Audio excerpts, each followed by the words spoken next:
You're listening to the We Are Libertarians Network. Learn more at wearelibertarians.com.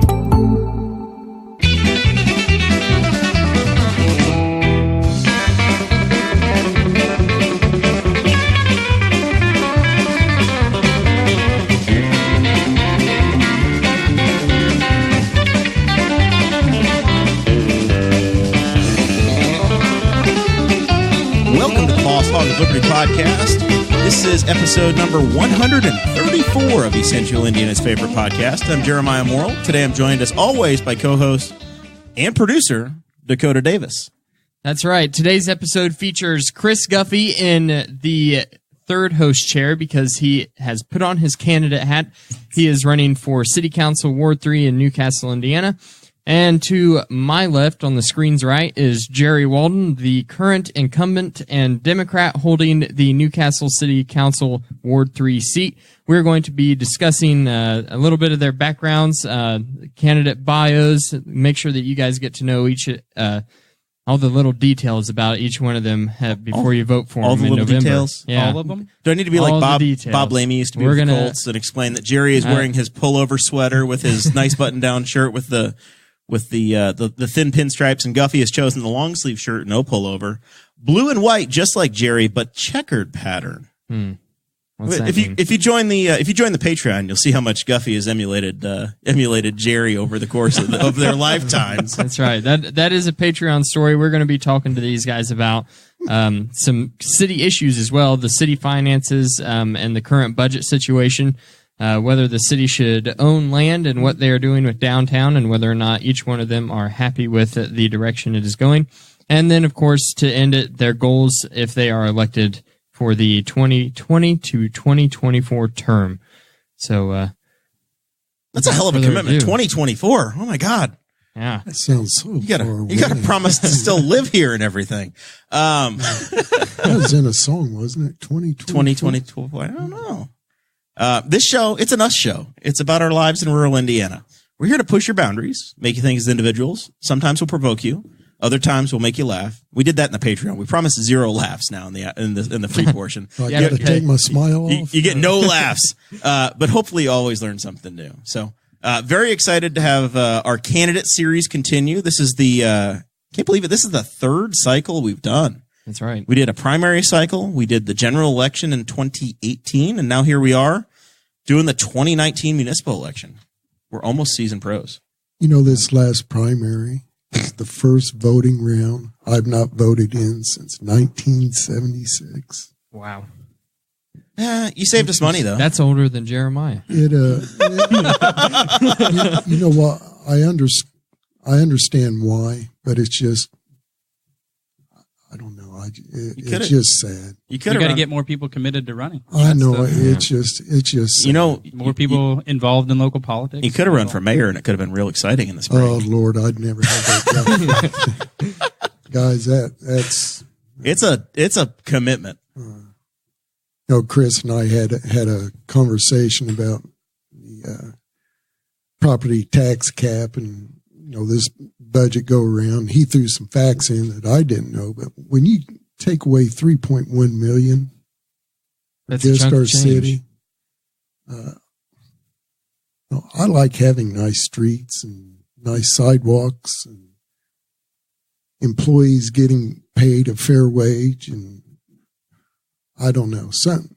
When the state's setting on how much money, Chris? $2 billion currently. And I think you said throw out $10 million each county. Yeah, $10 million to each county. That's 92 counties. It's $92 million, $920 million. You're still sitting on $1 billion surplus. And rainy day fund. Yeah, but I don't want Union County to get $10 million of our money. Well, did they earn it? That's our tax money. I feel like it's my money anyways. I feel like if we put the state in charge of that program, you'd have 3 states all competing for $300 million, and everybody else would get screwed. It'd be like Stellar on steroids. It should be like delegated like the Electoral College with the landmass of the county. Because Ohio County, they're getting the same amount of money as Henry County, and they have like a quarter of the amount of roads to pave that we do. Yeah, it should be based upon the importance of your roads. We have I-70 and almost have I-69 here. Yeah, We're that's almost. true. I think we can make a case for ourselves. This isn't fair. I demand equal distribution of the wealth. Thank you, Bernie. But it's our money. That's It is our money. yeah, our right. money. Right before it was stolen from you. All right, so I'm wearing a new shirt. You are, and It smells like a new shirt. I took it. It was in the mail today, so it's not Oh, been laundered oh. yet. So that explains the odor. no laundry yet. Luckily, I haven't smelled anything. That's just because the studio smells like roses, and that's all we smell in here. If you want to get a shirt like Jeremiah has, Jeremiah, stand up and turn around. Model for us. He has on the shirt from tchip.com/BHOL3. On the front, it has a nice medium-sized Boss Hog of Liberty logo. Right over your heart where it belongs. I don't know. What's it say on the back? Unless I'm just twisted up. No, Well, you're it's twisted supposed up. it's supposed to be over your left chest. So what's it say on the back? On the back, it I think it says has taxation is theft. Right with the theme, right? on the back is our tagline, which is local stories, national impact. There you go. So that's what's printed on the back of the shirt. We also have two other stores, BHOL1 and BHOL2. If you don't want to support us on T-Ship, well, then you can support us by donating to the show monthly at patreon.com/Boss Hog of Liberty. You can sign up at any month. I think that the lowest encouraged tier is $5 a month, but we have, Mason Rottinghouse is, Poor intern. he's in there for $1 and some change. Stone Aldridge is in there for $1.34 a month. Contribute at any level you'd You like. know- That's what we say. Yeah. And we love it if you do, $50 and we give you a shout out. That's Are they right. still in college? Mason I don't- is. Mason? Mason- Mason's still in college. I think Stone just is a bag boy at a Kroger in Georgia. So Yes. it's a little different. You almost feel, Mason is our intern and Stone is the We Are Libertarians Network intern. So yeah. they each help. And if you, like Jeremiah said, if you donate at $50 or more a month, we promise to give you a shout out on every episode. Those people are Jonathan Phillips, Craig DaCosta from all the way in Hawaii, and Christy Avery from all the way in Fort Wayne. Allen County. Yeah. All right. So that's enough of the intro stuff. Let's talk about our candidates. I have you written down first on my show notes. Wanted to talk to you about a little bit about your background, your bio, and some other things that you've done. And I pulled the information from the show notes from a Facebook post you made in 2015. Oh, So I hope that it's accurate. If they're wrong, it's your fault. That's what he's saying. my fault. He's blaming. well, Or your people. I don't know.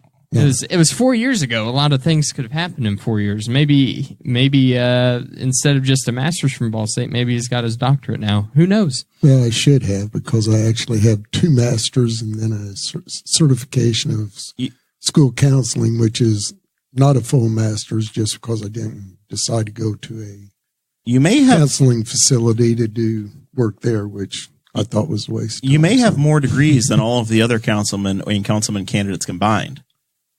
I like going to college.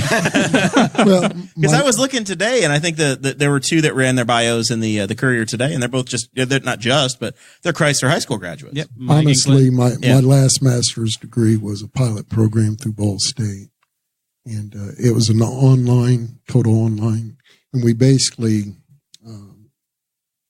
in a nutshell, we worked with all the professors to say, you need to look at doing it this way because Dakota might write all my English assignments and you might do all my science assignments and turn it in. So those are the things that we worked through. And it was free. So I took advantage of it. I'm pretty sure that I'm good if I never see the inside of a classroom again. I got my associates at Ivy Tech, which is the Dave Letterman calls Muncie the Harvard of Muncie, and Ivy Tech is the South Harmon Institute of Technology at Muncie. So I went to Ivy Tech and for my associates, and then I did get a bachelor's degree at Indiana Wesleyan. But yeah, I'm good. After those 2, I'm set. Yeah, and the bachelor's degree at Indiana State, I was fortunate enough to be there when Larry Bird was playing. You're a Sycamore. Yes, I'm the fighting Sycamore. back then. Had an Indian princess, an Indian chief, and now they're called leaves. I don't know how that happened. So the town in New York I'm from originally was the Red Raiders, and they used to have a Indian chief as their logo. Now they're just the Raiders, like the Oakland Raider kind of a deal. Not we can't do that anymore. So you like we said, you were raised here. You graduated from Tri-High originally, right? Yeah. And but you lived in Newcastle first. Yeah, we lived on Broad Street right there at 21st Street in an apartment. Then when I was 2, we moved to South 25th Street, just right off Grand. Fergie's Cabinet Shop. We were on the other side of Bennett's Grocery there. It's a white house with black shutters. Well, shout out to Mark Shawnor for me knowing where that cabinet shop is. We went to Hernley for Westminster House. I was in the first kindergarten group there, and then went to Hernley first through 4th grade, and then they bused me all the way to Green Street my 5th grade year for environmental reasons. You had those back then too. Oh yeah. The whole thing was they wanted to separate Booty Dobbs and I. And what they didn't know that Booty Dobbs' family moved to 7th Street over the summer. So, and my parents weren't too happy because they wanted me to go back to Hernley once they found that out. So they said, he'll finish a year here and we're moving out of town. So that's how that all happened.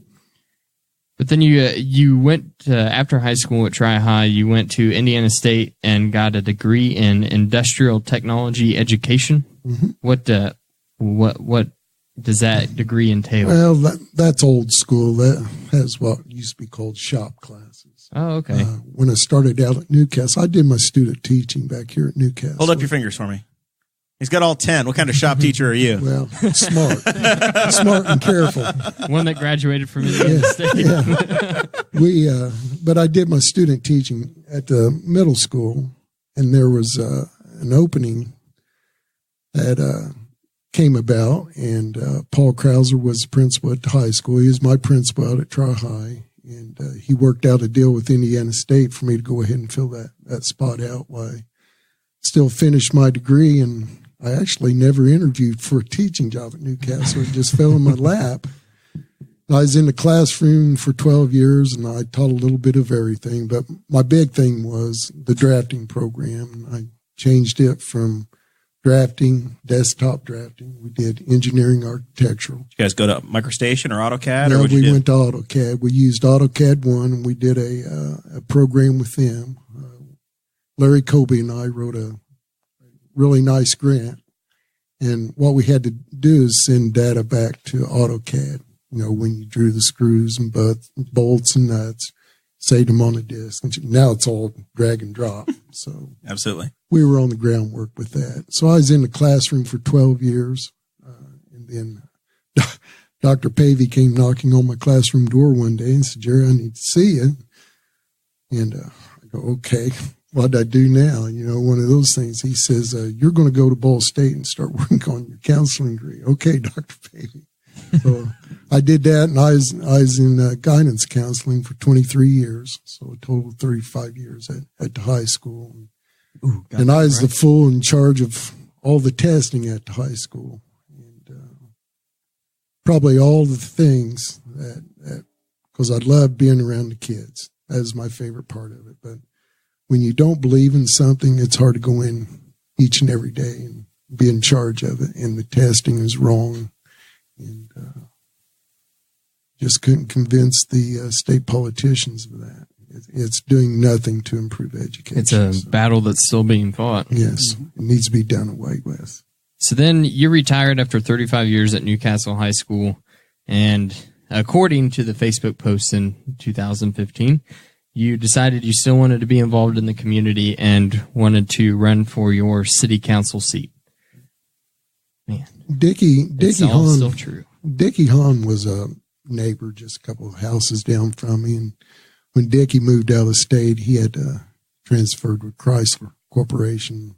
Jimmy Kidd served, and then Jimmy came and talked to me and said, "Jerry, I think this is going to be my last go round. You've I actually live in my grandmother's house. So I bought the house in 1980. And my mom's mother lived on Vine Street, and my brother lived on North 25th Street, and just been part of that side of town. And as Chris knows, the northeast side of town gets neglected. Yep, quite just the a north. Really anything north of Broad seems to get left behind. Oh man, you got to be bigger picture. You got to be like north of Q. Everybody north of Q gets screwed. north of Q and east of Indiana. And that's why I'm excited about 16th Street, and Chris may not be aware east of of 14th, rather. Yeah. But 16th Street from Broad out to the hospital is going to be totally redone here. You know how the state is on this stuff, but supposedly start next year. And the base is so bad that they're going to have to take it down like they did Broad Street, at least part of Broad Street. Sidewalks included? Well, that's walking paths. That's where I'm getting to.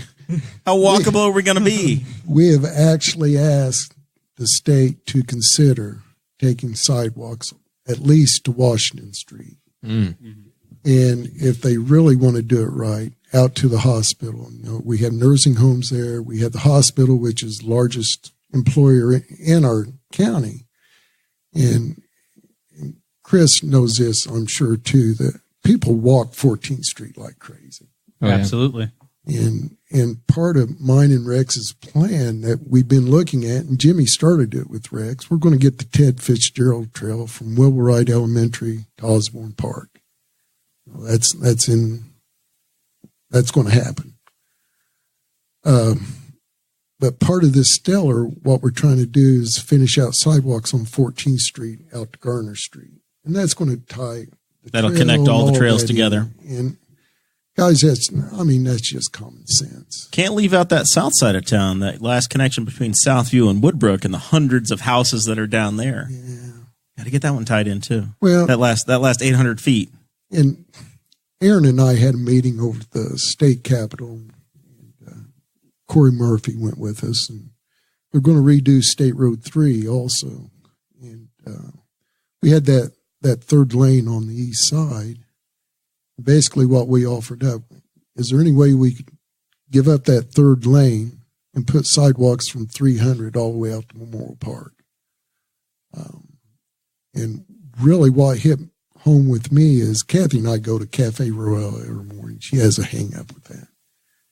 But we saw a family, and there is that first big snow we had this last winter.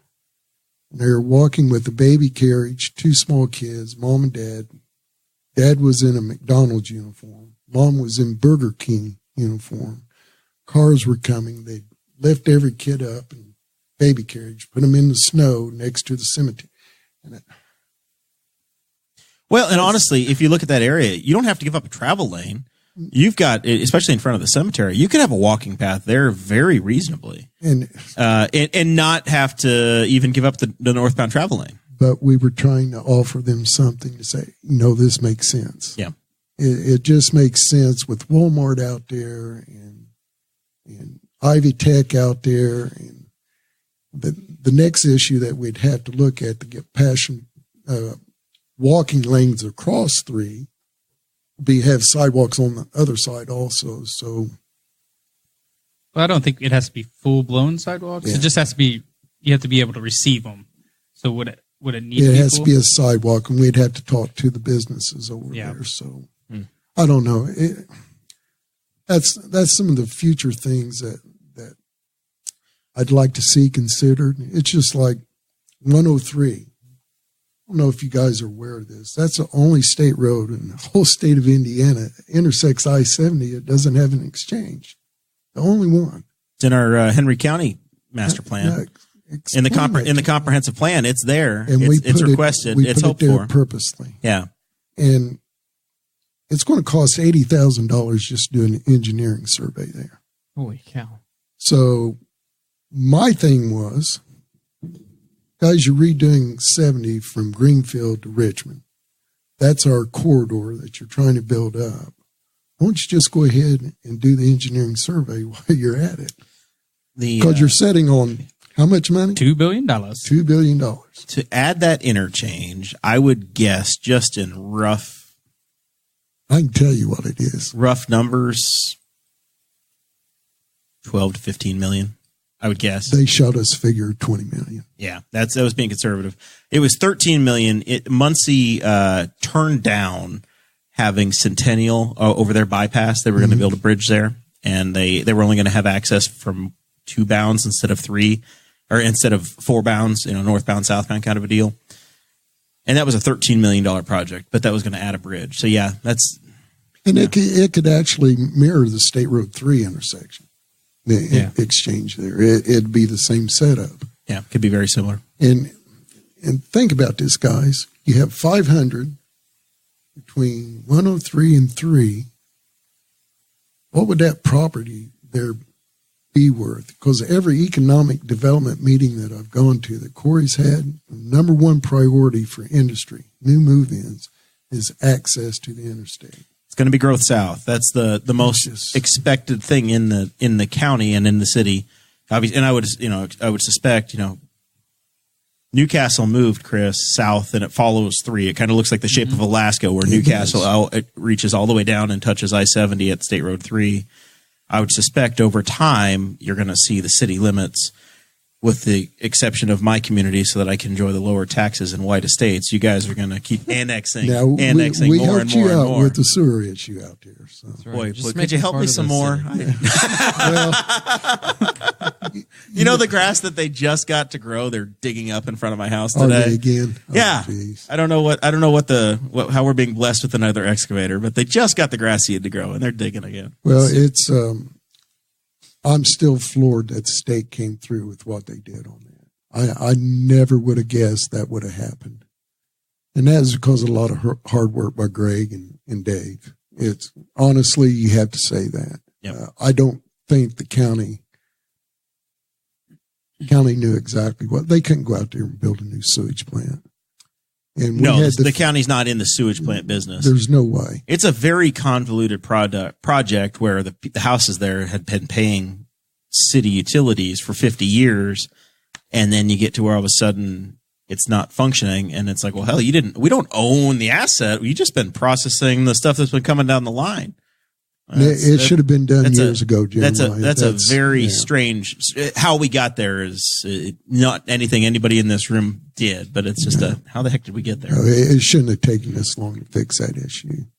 So we know from experience that if you start getting involved in one area of the community, like the city council, you find yourself being involved in a whole lot of other areas. So what other things do you do to occupy your time?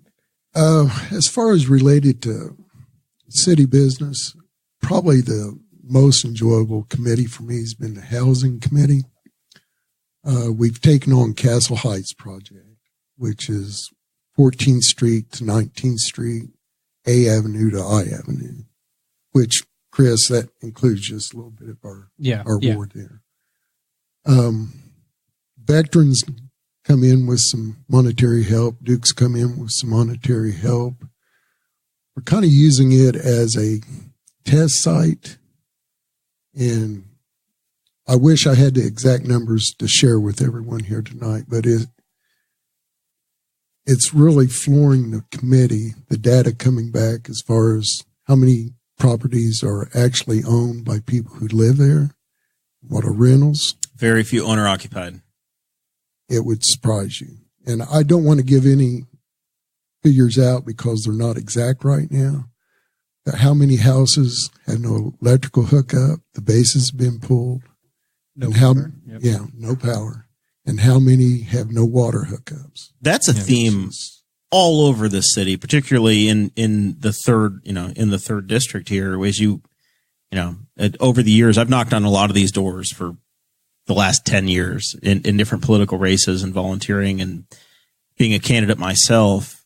And the same houses have been a problem for a very long time. Well, and you can tell, there used to be blue dots on the abandoned houses. The Postal Service always put blue dots on the mailboxes.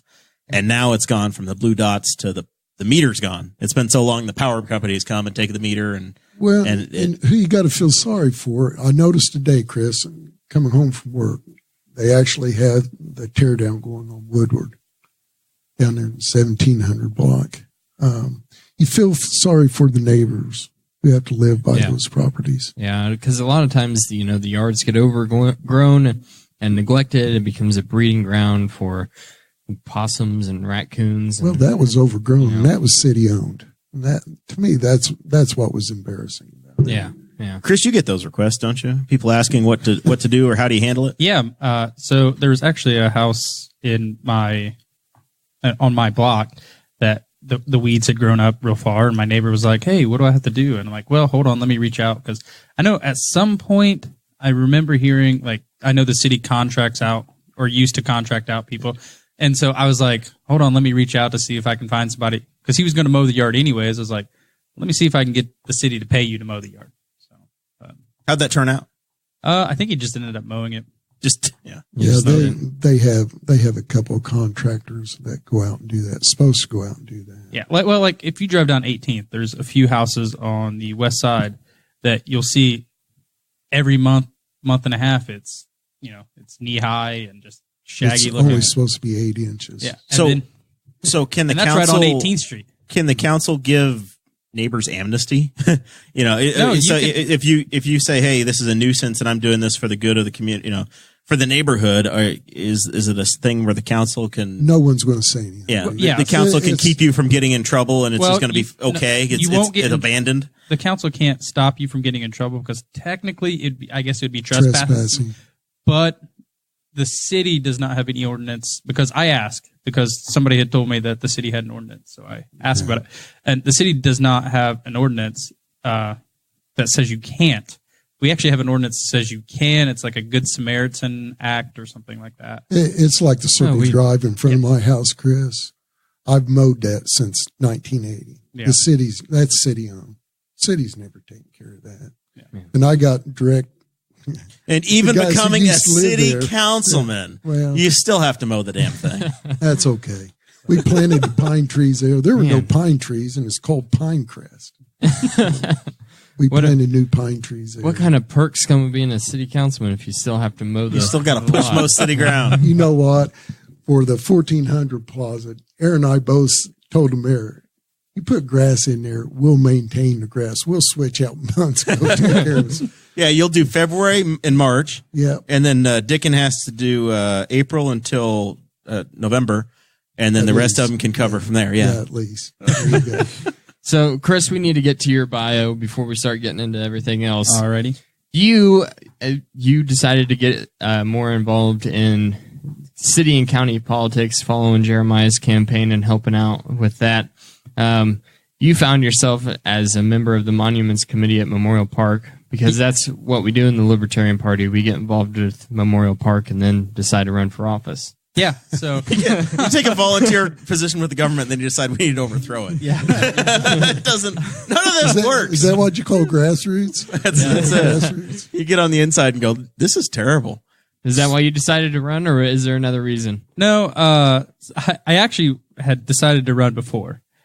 So I had went to the convention for the Libertarians, and I actually called Jerry before I went to the convention and told him I didn't want him hearing anything from the newspaper or anywhere else. I wanted to be man to man and tell him. That's a class act. And so I decided that I was going to run.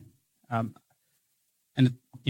it's nothing against Jerry. It's just people need a choice.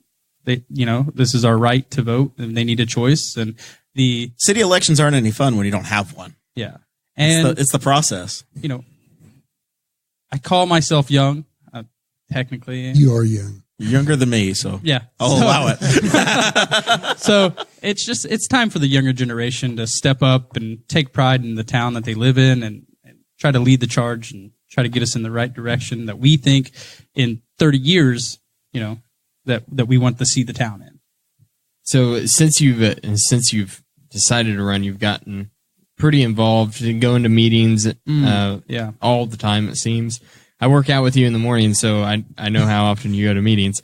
Have you enjoyed becoming more involved? Absolutely. So when I decided to run, I was like, all right, I'm going to do this. And, you just don't realize how busy your schedule fills up. Like I used to have a lot of downtime. I used to sleep a lot. And so now it's always like, oh, hey, what are you doing on Monday night? Well, I got the city council meeting. And then if it's the the second meeting or the third week, well, I got the city council meeting followed by the park board meeting, and that'll be a 2-hour meeting.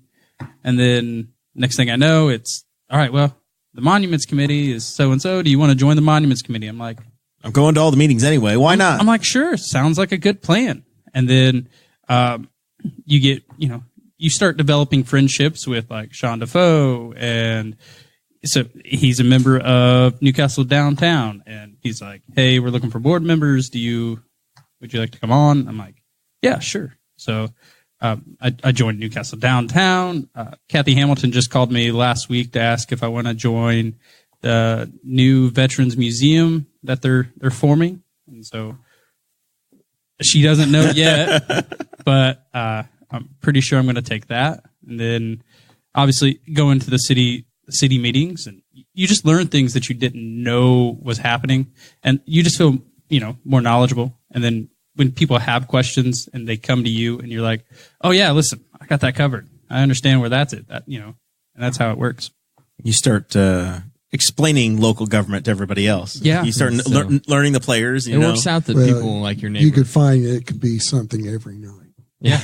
Every night. There is, yeah. And during the day too. And that's the hardest. Yeah. That doesn't make any sense to me. Why they say we want young people to get involved. Why do you make a meeting at 9:30 in the morning? Yeah. 1 o'clock. Normal people, younger people are working. Like I've taken fortunately, I have a boss that understands. So yeah, well, I've taken, and my bosses are pretty lenient about it. You've attended a lot of stuff that typically, if you were at a rigid, if I was at a rigid, and I just tell them, I'm like, hey, look, I've got a meeting at 10 o'clock. I'm just going to go ahead and take my lunch at 10 o'clock, and I'll be back. And then you'll just be hangry at 3. Hangry and sleepy. Hangry at 12. What are you talking about to me? So, This is my brunch break. I'm on brunch. 15 minutes, guys. You are currently an agriculture electronics technician. That is true. Do you think that lends itself to being on the city council in any way, shape, or form? Well, I mean, yeah. Patience. Patience. Nothing in the government is quick.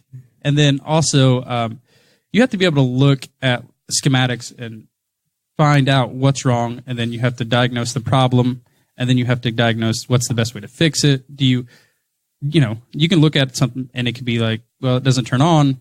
Is the easiest solution to find out why? Does it have power, or is it, do you just go dive straight in? Start looking at some analytics. Yeah. Do you start at the basics, or do you just dive right in and hope you discover the answer? So I think being able to diagnose the problems and finding out the base root of the problems would be the biggest help, and then move on from there. But before all this, you graduated from Newcastle. Yep. You were raised here.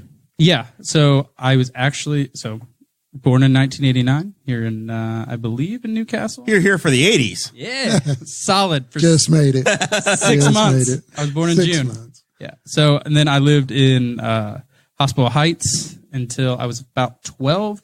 Moved to Albany, Kentucky, which everybody from Newcastle has somebody that they're related to. Wait, you moved to Albany, Kentucky? Yeah. You're like a first generation Guffey here, then, man. You guys got it's Albany. Albany. Different claims it in Albany depends. call different things, I think. Well, It's like Monticello. Monticello, yeah. Well, and so not only that, so we moved down there, and then we stayed there for a year, and then we moved back. I got to interrupt you for a second. Yeah, go ahead. Is it Washington or Washington Street? It's Washington. But, see, my family's from Burnside, Kentucky, the Somerset area. So. Yep. Yeah. So he's right out. See, everybody knows everywhere. Eastern Kentucky, man. Yeah. But so then I moved out to Heights. Those are my customers. I love Kentucky.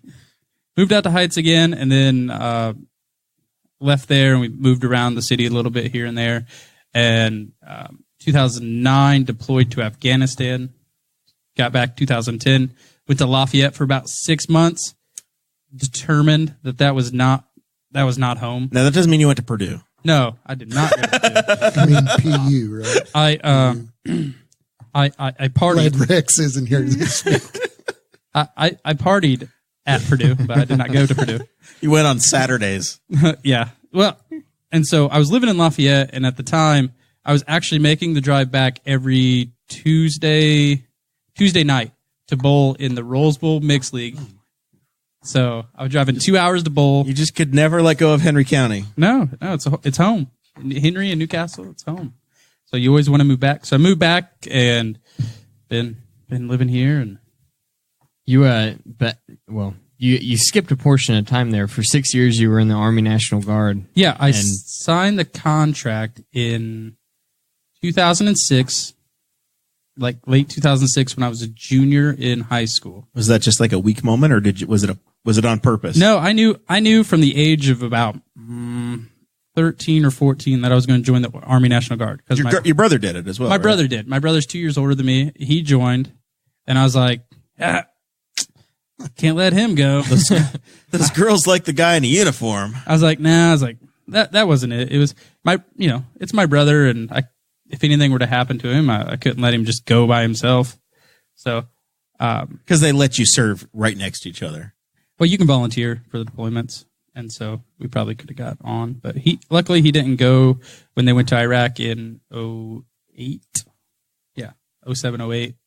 And so, anyways, signed in 06, got out in 2012 with an honorable discharge. So, All right. Well, you already covered the ways that you have become more involved in the community. So I guess we'll dive right into some discussion about the issues that are facing the city and some of the big things that we've seen go on as we've covered the news in Newcastle. The big thing, of course, is last week, that was the start of our candidate series, even though the two candidates that we had in here, you can't vote for them. yep. Aaron Dickin and Rex Peckinpah, who are both the city councilmen, we invited them on to talk about the 2020 City of Newcastle budget, and because it was killed at the last city council meeting. So we'll start with you, Jerry. You were there. You could have made a motion to get the budget to pass. Why not? Well, I think Aaron and Rex covered the main part. There's still some discussions going on with some of the departments. It would not have been fair to have passed that with that still going on. Now, but my other part was, if there's no budget, that means we have no city and we're a lawless free land, right? We're good. desert, right? Mad Max. The other thing is, and I don't remember Aaron or Rick stating this, but every council member is part of that committee. Right. And we had 2 council members not in attendance. And that was my other side of it, because it just wouldn't have been right not having everyone vote for it, because it's that big of an issue. That was the second reading. You guys, forgive me, you do 3 readings, right? Okay. So that wouldn't have been a final. It was just a vehicle to get to the third reading so that you could adopt it. So what we'll have to do is go back to phase 1. So if at this next Monday's budget meeting you say yes to a new budget, go to a second reading. You'll go to a second reading the following. So it's a 3-week cycle again. As long as things have been taken care of, because there's a process. People might have been told last year there's not going to be any new monies available for this next year, but you still have to go through the process. And Chris, I believe you there when one of the representatives of the fire department got up and spoke. First reading, yep. Yep. And Chris was he was not negative. He complimented the administration, but he said there's a process.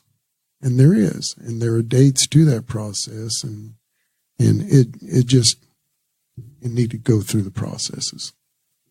Real quick, to touch up, because about the budget, I don't see. That's what I thought, that it would have to go back to the phase 1. But a councilman that I talked to said that council has told him that all you have to do is just go back to second reading, because if you go to phase 1, you can't pass the budget. You have to default to the 2019 budget, because you have to go through phase 1. You have to give 30 days notice of the public hearing, and you can't pass that by November 1st. Okay, that isn't what council said at that meeting. Okay, well, I'm just telling you what what one council. See, when you don't have direct lines to the council. Yeah. But I believe Mr. Copenhaver stated that we had to start the process over. Well, and I may not have heard it correctly, but now was that a private meeting or was that at the public? No, that was at the city meeting. Yeah, at the city meeting. And that's why I thought that it had to go back to phase 1. So you heard the same thing I did. Yeah, I heard the exact same thing you did, and that's why I was thinking it. And then I've been talking to another councilman, one of our favorites, Aaron, because I harass him. But he needs to be harassed. I agree. That's why I do it. And so I've been talking to him, and he said that he talked to council and that we could just go back to phase 2 as long as there's no changes in the budget.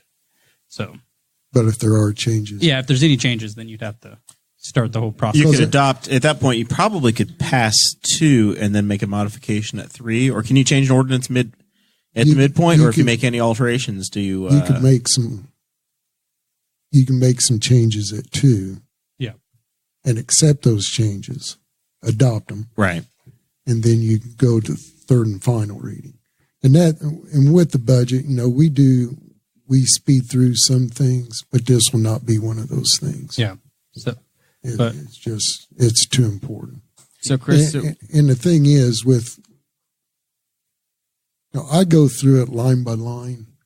In the last 2 years, there's the software package isn't good that we've been using, and they're looking at Christy and Brenda are looking at some new packages. There's something wrong with the cell setup, and the total sums were coming out wrong. And this time around, it looked pretty clean. So it's an interesting process. It's plug and play, guys. Yeah. I mean, it's simply plug and play with the figures. And right, you're taking, I assume it's baseline budgeting. You're taking a lot of what you did the year prior and then adding in some cost of living and a few projects here and there. But generally, it's probably a year-over-year typical process. Yes. Yep. So, Chris, with your side of the budget, not being an elected official, what do you think? What do you think about them not passing the budget? Oh, I actually commend them on not passing that budget, because it's just like Jerry said. There's a process. They didn't talk to fire. They didn't talk to the FOP. They didn't talk to the city workers. As far as I knew, the city workers weren't even up for negotiation until the week following that meeting. Or following the second meeting. Yeah. So they were scheduled. Yeah, they were. Yeah. So how do you even present a budget to get voted on when you haven't even talked to the people that you negotiate contracts with? You could say that's a negotiating tactic. Sure it is. But if all the city workers strike, then what do you do? But it's just out of respect, guys. Well, yeah. 100%. It's just out of respect. It's just like it was his name Chris from the fire department that talked. It's just like he said, even if we're not going to get raises or anything, you sit across the table from me in good faith and we negotiate. Because you know what? We may not be able to give you a cost and living raise, but you know what we can do? We can give you an extra 2 days off. We might be able to negotiate something like that. We can negotiate soft benefits.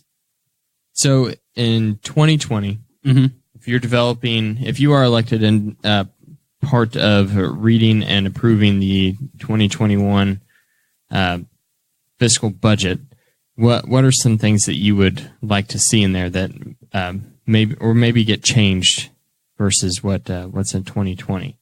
Maybe not so much money in just the general fund. Let's actually direct those funds to departments like the street department, the fire department, the public services and the city services that we are required to provide. Your trash gets picked up, your streets are paved, if your house catches on fire, the fire department's there. Something happens and you need the police, they're there. EMS is there, and that's what we need to do is move the general fund. And then if something happens and, if we prioritize that over projects, and if something happens and they need to move money and they have to come to the city, then they have to come to the council and show that there's an actual emergency, and then we can actually move the funds. And that happens anyway. Yeah. So you do a cost transfer. So what you're saying is you're advocating for the parts of city government that touch you rather than the fixtures, right? Yeah. the services rather than the assets. 1400 Plaza looks great. And I know that comes from TIF, but if the money can be used to better maintain our streets, put sidewalks in, things like that, things that, we need to provide the city, that we say we're going to provide the city. And that's a big part of the conversation we've had on this show now. And a theme that we've seen is if you look at downtown Newcastle and you just jump on Beacon and you click on the property owners and you say, hey, that parcel there, that's owned by a nonprofit. That parcel's owned by a church. That parcel's owned by the county. That parcel's owned by the city. You're starting to run out of parcels like the one we're sitting in that are owned by somebody private that's actually paying taxes for all of these services and things that we want. And at some point there has to be that balance. I wanted to hear from each of you guys and, what's the future of downtown? At some point, well, no, we saw, but downtown's a part of the conversation because of the castle conversation that's happened in this last summer. I don't know if there's a conversation there.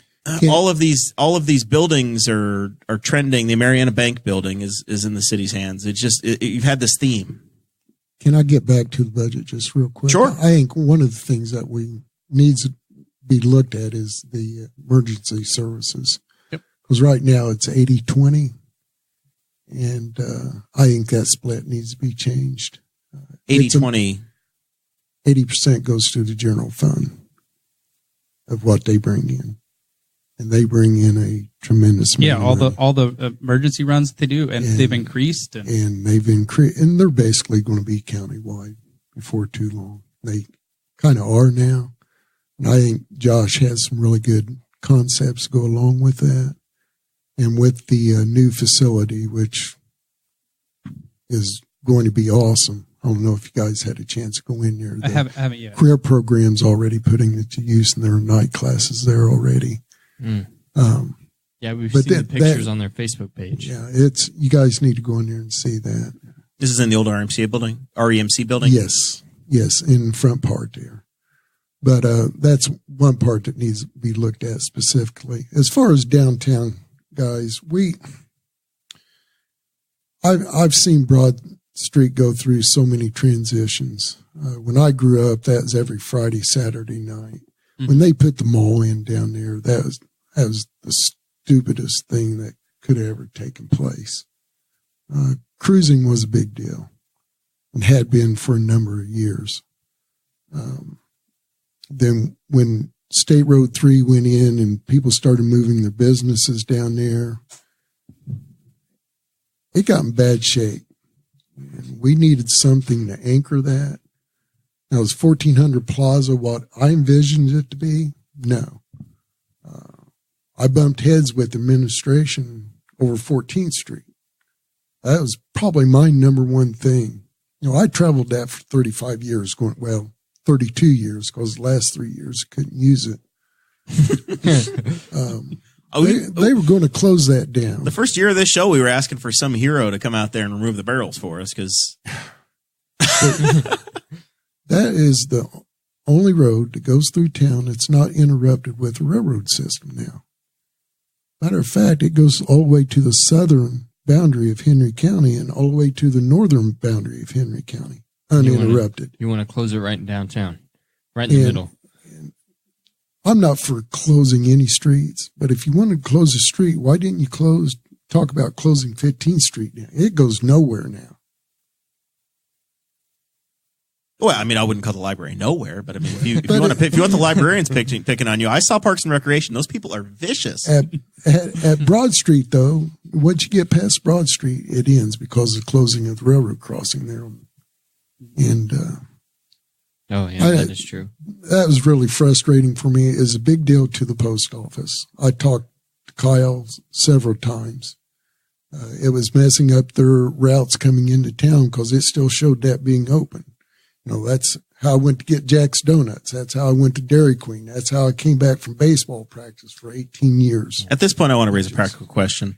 14th Street is reopened, but the damn stoplight at the post office has been flashing for 5 years. Who's in charge of that? Well, traffic committee? We looked into that, And, Can we just take it down? We took down the one in front of the Elks Club. well, no, I asked that. Do we need another hero to cut down the thing? Because in the cover of darkness, we can accomplish a lot, well, Jerry. The thing is visibility there, because that's probably the most jaywalked street in the whole town, probably in the whole county.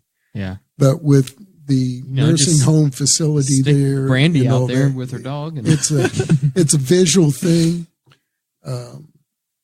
It might be sometime that it goes back to a full green, yellow, red stuff. Right now, it's going to stay as it is, and that's the people around there. So it's a feature now. It's not broken. It's just that's the way it's supposed to be. That's how it is now, and the businesses around there and the people who live there, that's how they wanted it. And I have people from around town that I depend on who give me information whether I want it or not.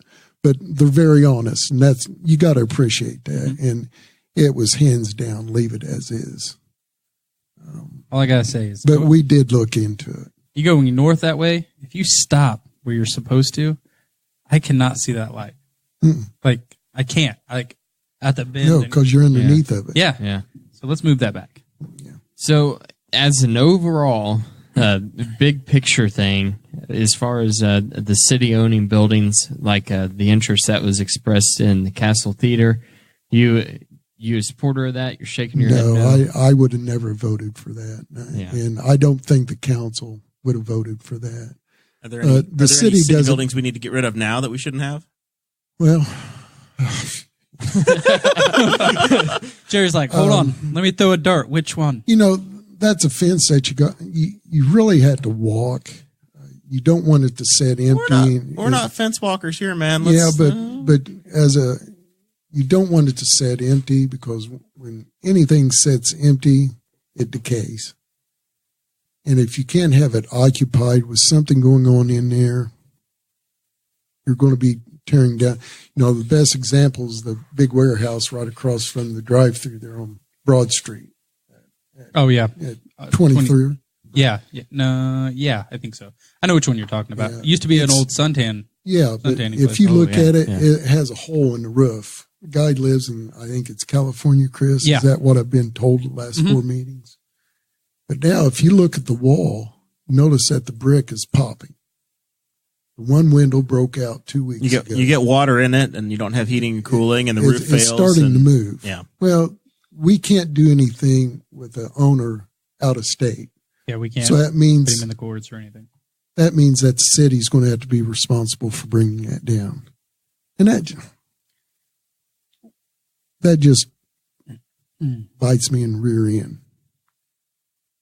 One of the things that the housing committee is going to do, we're going to put together a letter and recommend to the county, first go round on these tax sales, let it be local people. Second go round, open it up to online, because that online's killing us, guys. Yeah. The last go round, I had 2 people who buy up properties here in town, renovate them, sell them, or rent them out. They missed out on 10 properties each. That's 20 properties that would have been owned locally, that were bought from people, by people from out of state. That's just not right. It's just like Firestone property. That guy bought that looking at a picture that was 10 years old, and he thought the facility was still standing there. It had been burnt down for 5 years. Yeah. It's just frustrating. What about you, Chris? Did you support? What did you think about the Castle Theater situation and buildings in general? Do we want the city to buy these buildings to make it look better? I don't think that's our job. It's not the job of the city to buy the buildings. I understand that we need to do what we can, but we don't need to take them on as our own personal responsibility. And especially like the castle. We're not the city does not run a business. We are not a business. It shouldn't run like that. It's just like the Armory. I've looked at the budget, and there's a line item for $100,000 for utilities for the Armory and the city center, but in the estimated revenue section, there is no line item that I saw for the estimated revenue of the Armory. It's just costing us money. So I don't know if Jerry, and I'm not putting you on the spot, but I don't know if you know the numbers. Like, does the Armory actually? But we were paying that anyway because Mayor Small bought that for $1. Well, I mean, and we were paying that heating cooling bill anyway, and it's gone in and they've renovated some of the stuff. And that's brought the cost down. So that's where that conversation is 10 years from now, who should that building belong to? Is that 10 years from now, should that be the city's or should it be? I think at some point you'd hope that someone would approach the city and say, we'd really like to take this over. Or can you list it? Can you call a couple of realtors and say, hey, what's it worth? And can we get it sold? I mean, you know what? I would assume so, but you know what happens when you assume? Mm-hmm. The Oaks might need a new bingo hall. Yeah. Redelman's was the best hardware store in the world, guys. I like Jerry's Supermarket. I grew up on Jerry's Supermarket, man. All the time. Becker Brothers. Oh, you go back before that, Becker Brothers. Back in that back, they had the little quarter machine where you could bet horses. You degenerate, you. I got a funny story about Becker Brothers when they owned it there. Good thing sports right by the railroad tracks. I was 5 years old. My brothers and our neighborhood guys put me in charge of watching out for the police or anyone from the store, and they bought me an ice cream cone. And they were taking watermelons down there and smashing them on the railroad track. You're the lookout guy. Next thing I know, Ronnie Young's tapping me on the shoulder. He says, "Are you supposed to be the lookout for those guys?" And I started crying because I knew we were had, so I wasn't a very good lookout. Not a good lookout. They didn't pay you enough. They only paid you one Just ice cream. an ice cream cone. There used to be an ice cream place. Yeah, funny story. Those are good memories. I mean, we're looking at the list of buildings. I mean, should the city should they have saved the seafood place on the south side of town? Over by Chrysler? That place was a mess. I lived right there for a couple years, right next to it on H Avenue. What is the name of that place? In that the porthole. The porthole, yeah. I was so happy to see that place go. When I was attending Indiana State, there were people that we knew in town that came here every Saturday to get a steak at the porthole. Now, see, I was at a party one time, and someone started talking about the history of that building. It might have been my grandma. I partied with my grandma. I'm partied with your grandmother. And I think, couldn't get a date that night? I think it was her talking about... He probably brought his date with him. Now wife? Yeah. She was... I was married at the time. So she was starting telling me about the tank and how everybody used to love the tank and how it was this huge fixture and people would drive from hours away to go eat at the best seafood restaurant for miles. And they had a banquet there every year for the drivers from the 500. You'd go there and get autographs from them all. Wow. But I had a little bit too much to drink that night. And you don't remember all the details. And his grandma can drink him under the table. His grandma can drink him under the table. She can. About 2 weeks later. He's only been drinking for 2 years. He's learning. Come on. You got to build that tolerance up to get on that level. About 2 weeks later, a package showed up at my house. It's not an Amazon box or something. I'm like, I don't know what this is. And I open it up, and it was a glass from the tank, Newcastle, Indiana, and I had bought it off of eBay that night. They used to have a big aquarium in there where they had fish and lobsters and all that. Could you pick out your lobster? Was it one of those? You know what? I was so young then. I can't remember. I had lunch at Kona Jack's on the north side of Indy today, and I thought it's a seafood restaurant.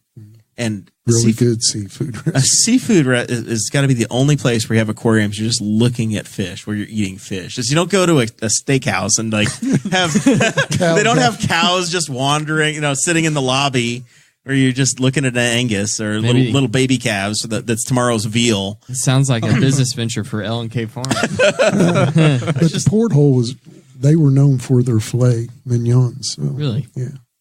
Well, guess the last point here, I want to ask each one of you. We'll start with you, Jerry.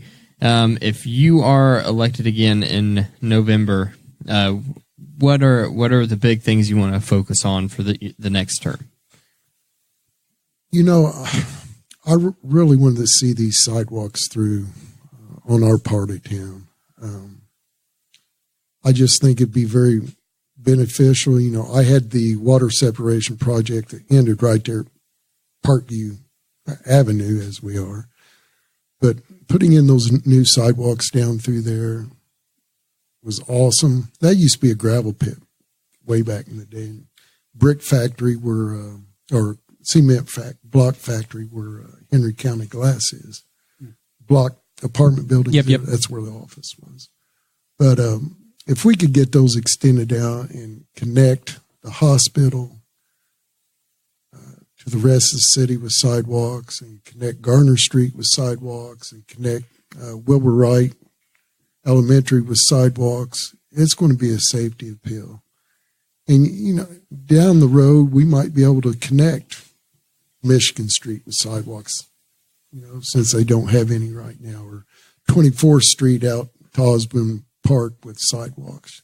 You just don't know. But I think the next big deal for the city council to deal with, it's going to be on our plate, are going to be upgrading the codes and zonings. It's not been done since the 60s, I believe it was said. Oh, wow. You're going to require flush toilets in every house? Yeah. Well, there were some homes that I went to when I was still at school that, Is that when we're finally going to be able to have chickens in the city? yeah, chickens in the city. What about you, Chris? I think the first and like the foremost thing that I'm going to try to get accomplished is transparency. Like we need to update the cameras at the meetings, the audio. I mean, we need a microphone for, you know, the mayor needs to be mic'd. What happens if the mayor just pushes his mic away? Well, unfortunately, he serves at the council at that point because he's at a council meeting. So the microphone will go back up there. Then if he wants to yell at me after the meeting, that's fine. We can take it out. And, you know, Just leave the cameras on for the fight. I've been yelled at. Hey, at least we have cameras now. Yeah. Sometimes it seems like somebody puts the lens cap back on, I've noticed in the Or last month unplugs or it. two. I don't know how that's worked, but yeah. But there Well, are, it is better weeks, than the county. It was just county. it was a black screen, just sound, no. I'm surprised Aaron didn't. No. get all Well, over that. I think one or two, I think it might have been the two that he wasn't there, like when he had other arrangements. So that'd be the first thing. It's great we don't have to do it anymore. So works out well for us. Yeah. So I think that'd be one of the first things I want to get done. And then also trying to make all like the Board of Works, the RDC meetings, all that as well online. I mean, Muncie is far larger than we are. And you know they're a separate entity. well, yeah. Well, You have no control over the Board of Works. but public meetings, I mean, they should easily. They'll just show up to the That's- meeting and make that's sure the on them. camera's turned on. Yeah. Yeah. Well, okay.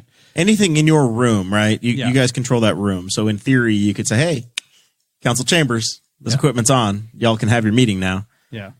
And I just don't understand why nobody would want to have their public meeting broadcasted. I mean, it keeps everybody, you know, a little more honest, and it's easier.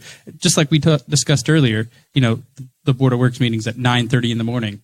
How am I possibly going to make that without taking lunch? I've made two. Yeah. How But if you do have a stream, then it's available so the members can have it to look back on, and it's not a he said, she said thing. It's, Now you do get you can all go right back to it. the notes, the minutes from it, but that's not like being. yeah, the minutes don't reflect Yeah. the emotion. Minutes take action, right? It's a sentence or two on discussion, and then it records any action that was taken. So, well, hopefully we could get the public meetings on board with being broadcast. I mean, Muncie already does it, so I don't see why we shouldn't easily be able to do it as well. And then making sure that the council enforces its power and ensures itself as part of the budget making process. That's one big thing. The council should have known that none of the department heads had been talked to before they had been brought to the first reading. I think EMS got talked to but they talked in April or May. It was early. Yeah, it was early. So maybe start these negotiations a little earlier. See if the administration would be willing to do that. I mean, you can kind of guess. There was some of them that's already set by dates. Okay, so but maybe move a little sooner. But And just making sure. He's getting called out already. His phone went off, and he's got to go turn the lights on for somebody. That's what's going down. Not to talk bad about her. Well, I don't think it's that wife. I think it's the other wife. It's the electric company. Yeah, but just something like that. Just, I mean, making sure that the city council and just like Jerry said, rezoning ordinances need to be updated. I mean, come on now. So what I want to hear from each of you, I guess, is how's the campaign going? The door to door, the conversations with voters, how you've been approaching the campaign. How's that been going?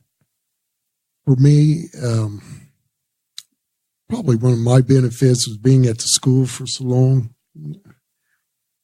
Power name. Well, no, Chris, I think people all over the city kind of have a trust in me, and they contact me, which, that means a lot to me. Just to have, and Chris, I'm sure you just want to have the respect of people like that. And you want to make sure they have trust and confidence that they can call you. I'm one who, I don't go out and make a big public display about stuff. I go behind the scenes. I talk to the department heads.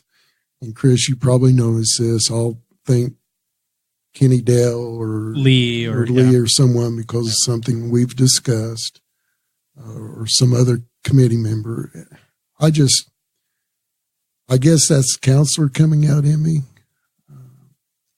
But I enjoy getting out and talking with people. I'm confident when people come up and see me out in public. You go to Walmart. And spend 15 minutes and 2 hours later. And that's awesome. Unless you're trying to get in and out real fast. Yeah. Well, what? Then you got to use the garden door and get in and out secretly. But when you take on this position, you got to expect that. You got to expect the phone calls at home. Yep. You got to expect people sending you a message or emailing you. My toughest thing is remembering to check the city email because, I ask them to send it to my personal because I check that every day. It's easily pop. I don't know. And when you go Jerry.Walden at cityofnewcastle.org, or whatever it is, and it has some crazy password. But and Chris, I don't know. Do you want to just tell everybody your password and we'll just share it with the crew? He goes, hold on, let me log in. We can watch your email for you. It's fine. Just like when Chris started showing up for the council meetings, I went up and told him, I said, Chris, I'm really happy you're coming here and you need to get involved. Absolutely. And that thrills me. And you said, why didn't you run for at-large, Guffey? No, I would have never said. I'm not that type of person. I'm glad he's running. Yep. We need. It's embarrassing that we didn't get to vote in the primary. It's that simple. It is absolutely embarrassing. I'm glad Chris is running. I don't take that as a slap in the back of the head. The way it's supposed to work is the way I always look at it, right? To be. Yeah. Well, voting is our very precious right. It's our most precious right in this country. And one of my concerns is that people are going to look at this, say, well, only 3 polling places are open. It's very strange. That's my concern. I don't have a good feeling about it. When the voters in your ward go, your names are the only ones on the ballot. Mm-hmm. So when they go to vote, it's going to be either the people that are going to vote for Jerry or going to vote for Chris on purpose, or it's the people that vote every time. Period. Well, those are the only people. That's the only race on the ballot. Well, even though everybody else filed, you have an at-large race, you have the mayor's race. The decision that was made where they said, hey, it's the clerk treasurer's race, the judge's race, literally you're going to pull a ballot. It's going to be the strangest ballot ever because it's going to say Chris Guffey or Jerry Walden. And what's been neat about this, Chris and I have had some really good discussions because I think we go to about every. It seems meeting. Like I was going to say there for a little bit. It seemed like I was running into Jerry more than I was running into anybody else. It was everything to the point where you're wearing the same shirts. Yeah, we're twins. I tell separated by 40 years. I tell you, the more and more I learn about Jerry, the more and more I see my life as developing into exactly like his. Well, I've been dating my wife since she was a freshman in high school and I was a sophomore. Well, that's 1973, dude. You got a little longer on time frame, but the recent acquirement of the girlfriend is a special education teacher, just like yours. So it's and teachers are special people, guys. And especially special needs. I married a teacher, and then she's not a teacher anymore because of that state of Indiana thing. It is not easy to stay a teacher. When I was it's a separate conversation, but when I was at some of the very first testing meetings with Mr. Bennett, when they said, this actually was stated in meeting, a certain percentage of students must fail this test, I couldn't sit still in my chair. Yeah. So I stood up. I said, you need to say that again, because being a person that had 3 master's level courses in test and measurements, I've never heard that in any of those courses, that a certain number of students must fail a test.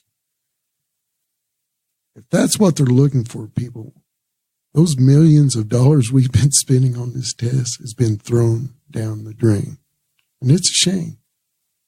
I mean, when you go into a testing room and you see sophomores sitting at a test, special needs kids, sitting at that computer looking at biology, a course they've never taken and will never take, and say, Mr. Wall, I don't know what this is saying. Yep. Can you help me? And you can't say anything. Guys, that's not the right system. I know that's off subject, but Chris, I could talk about that as a single subject. Well, maybe someday we'll run you for superintendent of public instruction. Well, you can't run for that anymore. It's an appointed job going forward. Yeah. Jennifer McCormick's the last one. Lost another vote, didn't we? All right. So what's it been like going door to door for you? I know you've been, since you announced, you've been running around the district every Sunday. Yeah. Well, doing the drives. Yeah, I drive the ward about, I think, every other Sunday. In the morning, I'll drive around. So if you've seen a white Chevy Cruze, see, Chris, that's how I drive it. I drive the whole ward once a month. Yeah. And I told Kat, I said, man, some of these people are going to think I'm a creeper driving up and down the street. Case in the joint. They see this Jeep Cherokee with the Cubs sign in front of it. So I've been doing that and been putting out like all kinds of signs, been hitting the doors. Had 2 walking weekends where I've forced friendship and made people go walk with me. I took the girlfriend one weekend. And she's committed when she's going door to door with you. I know. And she's then a keeper, right? So far. we can't overextend here, boys. Can't overextend. Starting to get permanent. And then so Dakota has rejoined us. I'm back. We have 1 more week that we're going to walk. Then that'll finish off the ward. Then, I'm just doing everything I can. Then it's all in the voters' hands. You've done all you can, right? Yep. At that point, it's absolutely, the voters going in to pick. And to get back to the polling locations, not really the polling locations, but the voting machines, I just hope that the first screen that they seen is not, do you want to vote Democrat, Republican, or Libertarian? Because they all straight ticket vote Republican and nobody gets any votes. Guys, I tell you what, if you do anything, you need to work the polls 1 year. I worked the last round, and Chris is exactly right. That had people so confused. Yep. Oh, yeah. That is the biggest issue. If you voted, you went in, Absolutely. and if you said, I don't want to vote straight ticket, it acted like you made a mistake. Oh, you're doing this wrong. You don't know how to vote. And they can fix that. The county voting commission can fix that. Well, and they need to. They need to just take that off the option. And, everyone's name should be on the same page. You can still vote straight ticket if you want. But you have to go through and pick. Not you pick all the Democrats. I pushed one button. I'm done, boys. I'm out of here. You guys can't tell me anything else. Go vote straight ticket Republican. There's no Republicans. Well, I don't even know if it'd give you the option.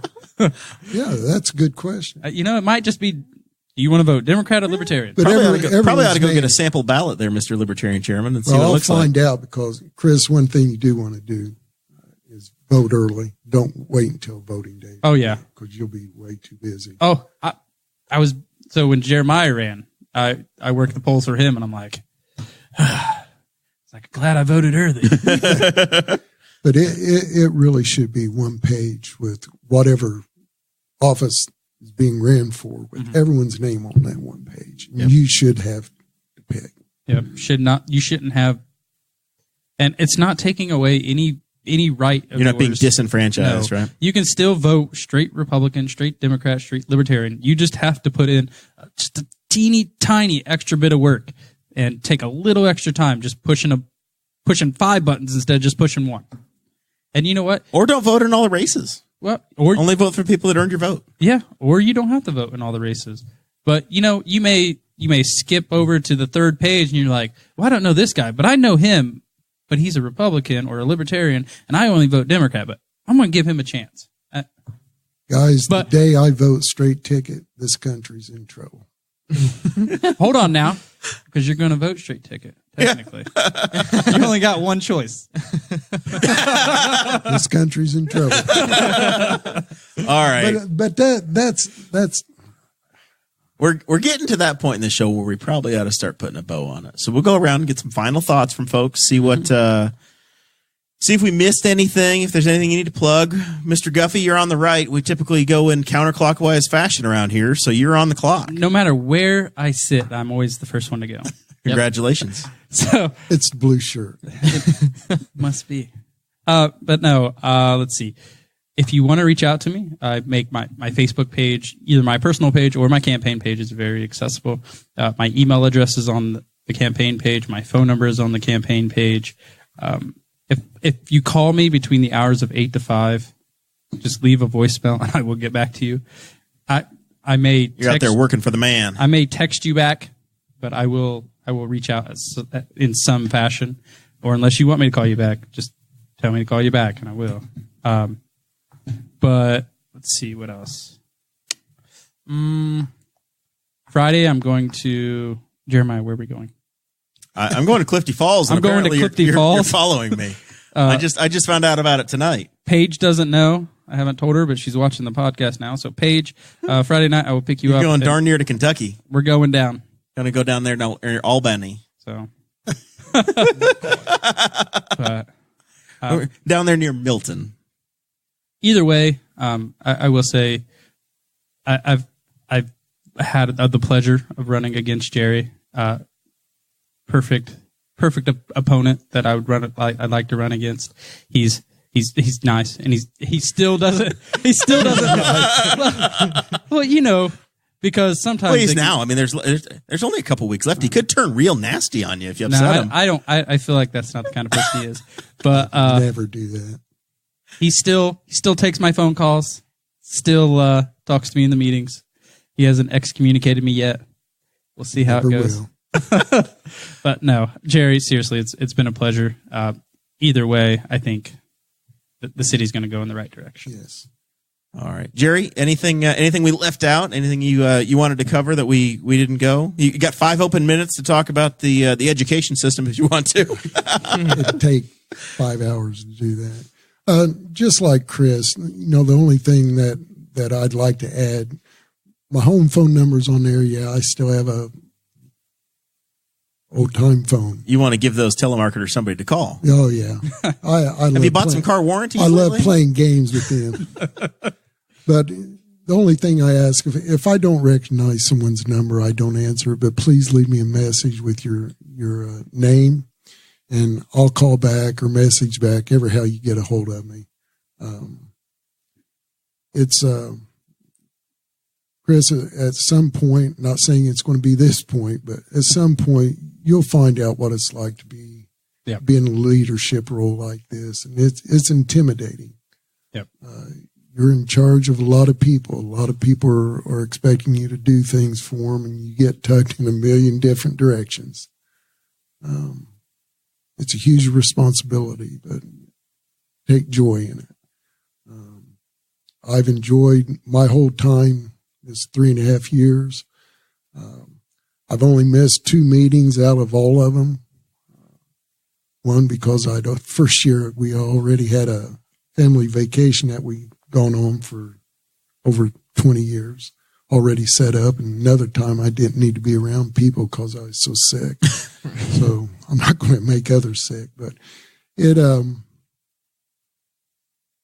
I don't think there's anyone in this room who doesn't care about Newcastle, who doesn't love Newcastle, wants to see it grow and go in the right direction for everyone. we just don't serve just Ward 3. We serve all of Newcastle. And I think some people forget that the city council meetings is the people's council meeting. It's for the people, the citizens of this city. And they need to attend. They need to get involved with it. It's very important. It's one that directly affects each and every one of us. When we went through the water separation deal and we had to increase the water, sewage, and all that, that was forced on us. That was mandated by the federal and state governments. And that happened in our first year when we had to deal with the bonding of that. And I asked if the previous council had not got that started, what it would have cost, and it was $3.5 million more dollars. And so we had that savings because of that council's decision. And you got to think about things like that. What's it going to be down the road? Chris, you mentioned that earlier. You really got to think about that. I'm not going to be around in 20 years. I'm a cancer survivor. I celebrated 11 years out on October 8th, and I'm healthy. I'm fat and sassy, and guys, I can't tell you how much I appreciate what you do here. Your service for what you're doing and getting here. You're very fair-handed. I don't care what others say about it. No, you're very fair-handed. Even when I see you out in public, I enjoy you taking time out, coming up and talking to me, and need to find out what you thought of Twin Lions after we get out of this. So. But I do appreciate you giving me the time to do this. And Chris is an awesome person. He cares about this city just as much as I do. He is very much of a gentleman, calling me when he did, and I took that with great respect, and I do respect him for that. Well, we're very appreciative. Obviously, it's a unique situation having this program and having Chris be a part of it and still having you come on. And we're, I think you're doing the community a service by coming on as well. We try to provide Most this. Definitely. We try to provide this platform for everybody to have access to. Sometimes these are low information races, and we've made it one of the themes of this program over the last 2 years while we've been around to make sure we cover local government. It's just nice to be able to sit down. We might disagree on things, but we've had a conversation. You have a long-form conversation. And that's missing. And that's what I hate more than anything about the federal races. Yeah, yep. It's not good for it. I had a conversation with a lady at work, and that was the exact same thing she said. She goes, you just can't talk politics with anybody. I said, well, you should be able to sit down and have a conversation like we do. Even if you completely disagree on everything, you should still be able to just have you can connect with somebody on some level on something. Well, I guarantee 90% of the time you're going to find something that you agree on. We've had 134 episodes and no guest has gotten up and walked out. It's always worked out okay. Except for Nate Lamar. Well, Nate didn't know he was supposed to stay the whole time. He really laughed. God bless Nate. Dakota, what do you say? I have nothing to promote. Thank you for coming on, Jerry. Appreciate you being a part of this. Make sure you tell the mayor that we're safe and he can come on. The invitation is still open. And make sure we don't bite. Hey, make sure you let Kathy know that I'd really appreciate the table. Oh, yeah. I have it in the back of my car. Yeah. I'll give it to you right now. I have a final thought, and it's I'm going to be down in Madison at Clifty Falls, leaving Thursday on a previously scheduled thing. But the county council decided they're going to have an emergency tax raising session. So Thursday night, I won't be there. So I'm hoping that some citizens show up and speak their piece. We've got a tax increase coming. They're going to raise it 0.2% to pay for a jail. And I went into the MVP barbershop and I talked to High Tax Clay and gave him a hard time. It's only quarters. It's only less than a quarter a day. And I said, man, you voted for the public safety income tax, and that hasn't worked out all that great for the county. And now you're going to vote for this one, and at least the people in Vigo County and the people of Hancock County got a new jail out of it. Now you don't even have that promise. You're voting yes to a tax, and you don't know what you're getting for it. So if you want to vote no on principle, fine, I'm with you. I'm all about it. I ran a year ago on no new taxes. This is coming. Don't do it. And I was a candidate that said no to that. But even if you can entertain a tax, if they're going to give you a jail for it, you don't have that plan yet. You're not that far, but you're going to blindly vote yes for a tax, and they're going to take it, they're going to spend it, they're going to do something with it, and you're not going to have an asset at the end of it. So show up Thursday night and speak your piece and actually challenge them a little bit, because I think they're going through the motions because the state's forcing them to do it. But I think the other option is to have 500, 600, 700 local government officials show up in January at the State House and say, this is not okay. We're not doing it. We're not going to we're not going to raise the taxes on our people because you're sitting on $2 billion in empty prisons because you want the level 6s in the county jails. That's not the way this should work. But the easy thing to do is to say, yep, I guess we have to do it, and have 7 yeses, and everybody moves on. And guys, I guarantee you, when I left that meeting where Madison County and Henry County met, when I walked out of there, Chris, were you there for that one? I don't know if I went to the Madison County one. When I walked out, I could have told you right then and there it wasn't going to happen. Yeah. So just unless somebody changes it, your taxes are going up. So that's my plea. Show up on Thursday and let your piece be known. At least you can speak your case and time again. Go from there. What's the time on that again? I assume it's a 6 o'clock, 6:30. What is it? A council meeting? It's a Henry County Council. 6 o'clock. But I don't know if it's a special one. Yeah. No, it'll be 6 o'clock at the old courthouse. Should be on their website announcing it. I'd be willing to bet. So, but it's coming.